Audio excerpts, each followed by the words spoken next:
नमस्कार, राधे राधे, हर हर महादेव। मैं आपका आचार्य देव। हम बात कर रहे हैं सबसे सुंदर ग्रह, लग्जरियस ग्रह जिनको बोलते हैं।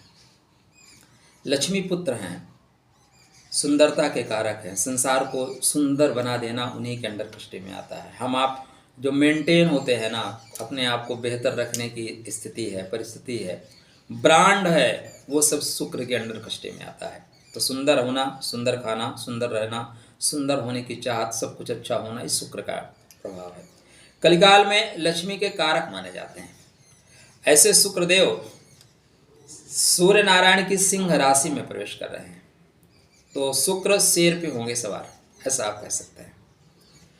क्या लाभ देंगे आपके लगन, आपके राशि पे? हम बात कर रहे हैं वृश्चिक लगन, वृश्चिक राशि की। शुक्र महाराज 2 अक्टूबर से सिंह राशि में प्रवेश करेंगे और 3 नवंबर तक यही रहेंगे। 3 नवंबर के बाद कन्या में जाएंगे। कन्या में नीच के होते हैं, लेकिन जाते ही नीच के नहीं होंगे। तो यहाँ पे जो शुक्र की उपस्थिति होगी, पहले मघा में होगी। कहाँ पे होगी? मघा में। उसके बाद फिर शुक्र महाराज पूर्व फाल्गुनी नक्षत्र में आएंगे, फिर उत्तर फाल्गुनी नक्षत्र में आएंगे। शुक्र का यहाँ पे पूरा का पूरा नक्षत्र का 4 चरण मिलेगा।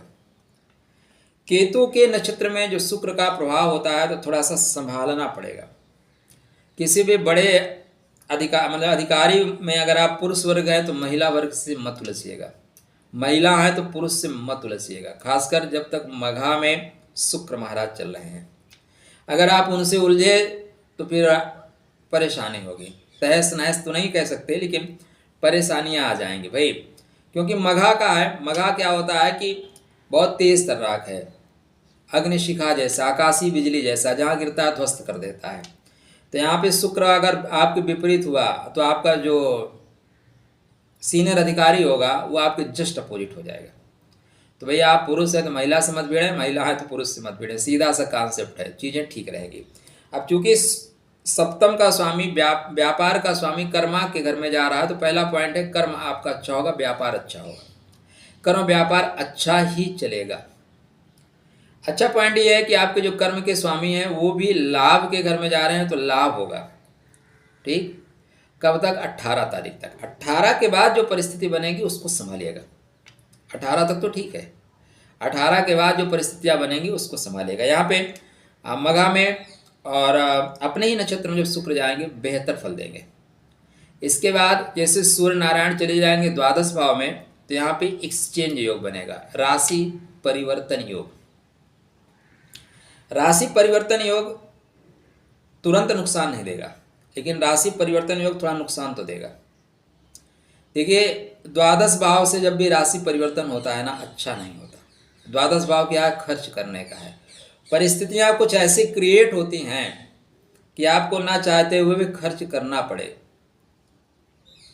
एक और महत्वपूर्ण पॉइंट यह है कि आपके लग्नेश भी इस समय द्वादश भाव में होंगे।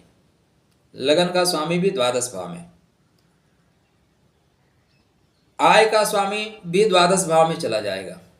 ठीक, ऐसे कंडीशन में द्वादशेश जब आपके कर्मा भाव पे होंगे तो कर्म से अलग करने की कोशिश करेंगे, मतलब थोड़ा सा नौकरी पे नकारात्मक प्रभाव तो पड़ेगा। ठीक, अब यह प्रभाव आपको अक्टूबर एंड में नवंबर फर्स्ट वीक में ज़्यादा पड़ेगा। कितने दिन के लिए? लगभग 13-14 दिन के लिए, 13 दिन के लिए। तो 13 दिन के लिए क्या करिए, अगर नहीं समझ में बात आती, सामंजस्य नहीं बना पाते, क्योंकि इस समय क्रोध की मात्रा भी बढ़ेगी। हाँ, द्वादश भाव को पैर बोलते हैं, लेकिन वो सर के जस्ट पीछे होता है। ठीक है ना, इसलिए द्वादश भाव में कभी मंगल आ जाए, द्वादश भाव में कभी सूर्य नारायण आ जाए, लगन में मंगल आ जाए, लगन में सूर्य आ जाए, तो क्रोध की मात्रा बढ़ जाती है, गुस्सा तत्काल आता है, और क्रोध परेशानियों की जड़ है। ठीक है ना भैया, कोई आपको कुछ बोला, आप 5 मिनट बाद रिएक्ट करिए ना, चीज़ें ठीक हो जाएंगी। आधा घंटा बाद रिएक्ट करिए, लेकिन हम तुरंत रिएक्ट कर देते हैं, वहीं बातें बिगड़ जाती हैं। तो क्या करिए, इग्नोर करना शुरू करिए। अगर नहीं है तो भाई छुट्टी ले लो।